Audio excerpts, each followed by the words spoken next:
Welcome back to the SW7 YouTube. Today I'm on my own. I'm training lowers. Couldn't convince anyone to jump in with me. I'll be taking you through a max strength session on our pre-season block. We're just following on from our strength capacity work. So we've got plenty of good work to get through here. High percentages, big compound exercises. The way we've actually broken up this phase is going to be, we've got 4 sessions in a week. We've got a double leg lower body session, a push session, a single leg lower body session, and a pull session. So today I'll be taking you through the double leg lower body max strength session.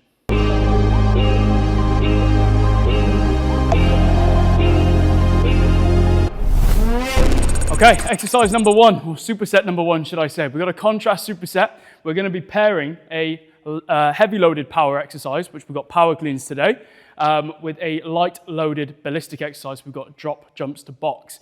So when we do contrast sets, you get something called PAP, which is your post-activation potentiation. So when we pair a heavy loaded exercise, like a power clean, which is going to demand your body to produce a lot of force, you get a bit of a return afterwards, which allows you to make great power adaptations. So your body's firing and ready to go. So we're going to pair these two together. We've got 3 sets of 3 on the power cleans, and we've got 3 sets of 3 on the drop jump to box as well.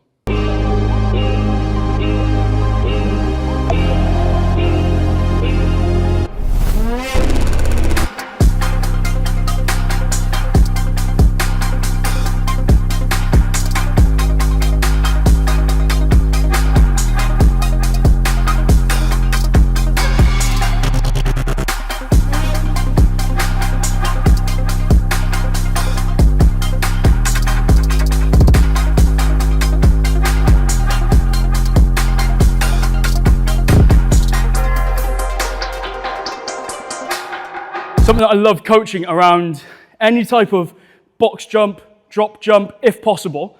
When you're jumping, try and keep your legs as straight as possible, because that's going to really force your body to drive some intent. A lot of people, when you see them box jumping, you'll see them almost not cheating, but bringing up their knees really high. And what is that? That's more hip mobility as opposed to generating force. So when you jump with your legs straight, it forces you to drive your hips through, which is that's where all the power comes from. So when you snap through like this, you're going to allow yourself to get a maximal contraction. And then obviously with your legs straight, it's almost forcing you to jump higher and get more force out of your body to actually clear the box in. So it's a really nice way of kind of adding some intensity to it, because you could easily kind of come off the box here, jump, and bring your legs up like this. But by being a little bit stiffer, and really trying to keep those legs as straight as possible, you have to work so much harder to generate force to go vertical. So it really demands, it really forces you to utilize those big muscles and obviously drive a lot of intent. That's kind of the theme. If you've been watching a lot of our YouTube stuff, we talk about power quite often. With power, we want to contract maximally as fast as possible. So adding things like that in can be a really useful tool, an intensity technique, if you will, to make sure that you are driving enough intent with your power training. Okay, final working set. We're going up to 100 kilos for the last one. Still trying to keep the technique nice and sharp and move that weight as fast as possible.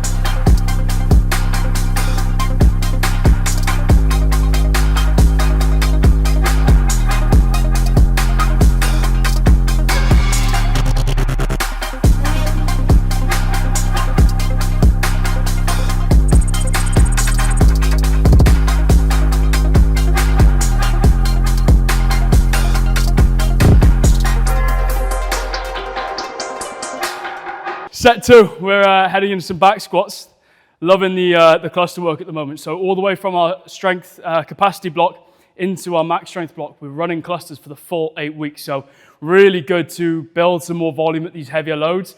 And I'm really starting to feel the benefit of that in my training as well, and my strength progression. So this week we got week 1 of our max strength. We got 4 sets of 2 by 2 on the back squat. So you're probably looking at about 85 to 87% there. So for myself, I'll probably be working in the region of around 150 to 157.5. So we'll see how that gets on, see how we go. But basically what you'll do, 2 reps, 20 seconds rest, 2 reps, 4 rests for 2 to 3 minutes. So really nice little 20-second window there to try and gather your thoughts a little bit before going back in. See how it moves.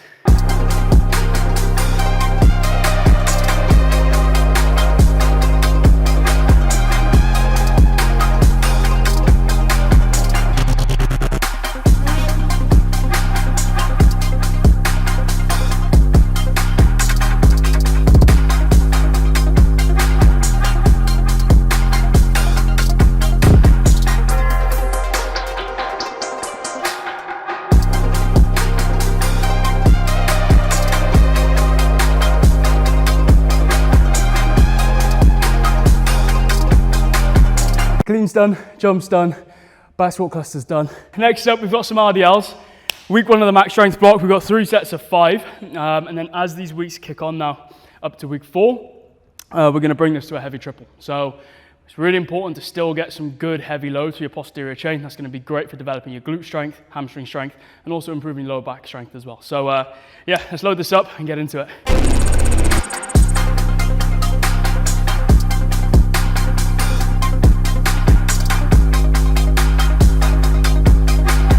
The RDL is an exercise I see a lot of people either get wrong, or some clients complain that they don't engage with it very well, so they don't feel engagement in their hamstrings and glutes. Some of the main coaching points I've got around this might sound a bit weird, but what I want you to do is imagine keeping your bum as high as possible. So don't let, a lot of people kind of let their hips sink like they would be in a deadlift, and they kind of come down from this top position, and they load like this. Whereas yes, you might get some kind of loading through your glutes and hamstrings there, but a lot of that's going to be taken into the quads and the lower back. So what I want you to do is imagine keeping your hips really high, keeping your bum high. They're going to go to the back of the room, but staying high. And then with your chest then, I want you to imagine trying to come parallel. So you're kind of getting into this position. Even unloaded here, I can feel my hamstrings with a full stretch, and I can feel them working. So focus on keeping your chest parallel with the floor. Bum stays nice and high and goes to the back of the room. And in terms of the bar, you don't actually have to go as low as you see some of these people go. So a lot of people will kind of come down here. I aim for just at the top of the shin, just below the knees here. The reason being, much safer to load this in, but also, as you start coming further down the shin, once you get to your end range of the hamstrings, it all kind of comes through your back, that extra range of motion, and that's where a lot of people get a lot of back pain with the RDL, okay? So what I want you to focus on, keep your chest nice and high, shoulder blades back like this. Bum stays high, goes to the back of the room.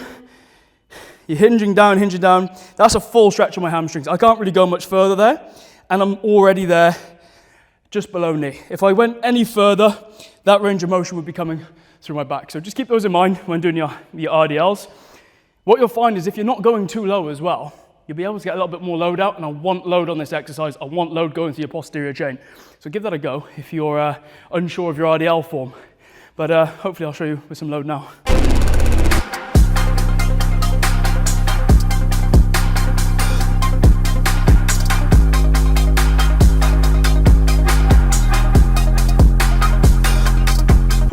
That's all the lifting and shifting done, all the heavy work, some really good quality lifts there. Obviously being in the max strength block, that's our priority. So making sure that we're working 90% and above really on most of our big compound lifts. Just to finish up now, we've got a bit of a tricep with some accessory work. So we've got a heel elevated goblet, 1.5 rep squat. What a mouthful. We've got a barbell ab rollout, and we have a dumbbell single leg calf raise. So we've got 3 sets of 6 of the 1.5 reps on the goblet squat. We've got 3 sets of 10 on the ab rollouts, and we've got 3 sets of 8 each leg on the dumbbell calf raises. Let's get into it. The 1.5 rep. Dumbbell's going to be in a goblet position. You're going to come down all the way, up halfway, back down, all the way up.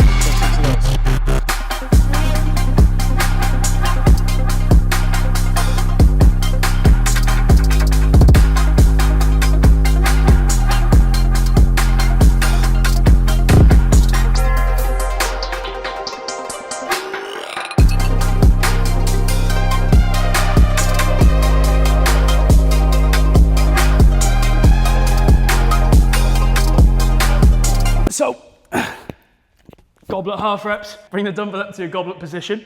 I'm using some nice slants today to raise the heels, but you can easily use a plate or something. What we're going to do, we're going to go all the way down.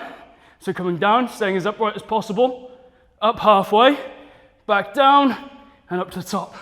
That's 1 rep. Let's get into it.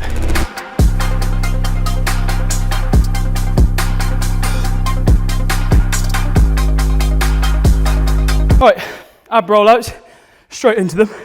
We've got 3 sets of 10. What I want you to focus on when doing these is lead with your hips. So drop your hips down first and then follow with your arms, as opposed to coming out with your arms and then following through. So that'll just help to isolate the core a little bit more. So hips, all the way out, extend, and then arms, all the way down. back up, reset. Hips, arms, nose to the floor.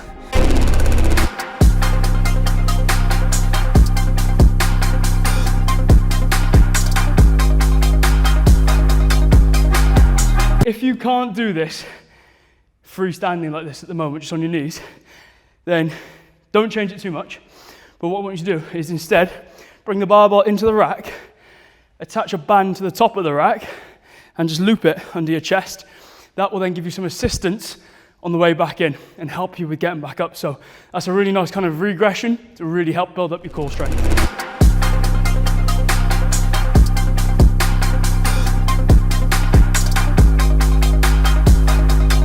That's been our max strength session on our pre-season program for double leg lower body. If you like that style of training, please have a go. Let us know how you get on. If you want to start training like this and you're an athlete who is looking to develop over pre-season, you can find this full program in our app under our Rugby Performance program. Thank you so much for watching, and I'll catch you in the next one.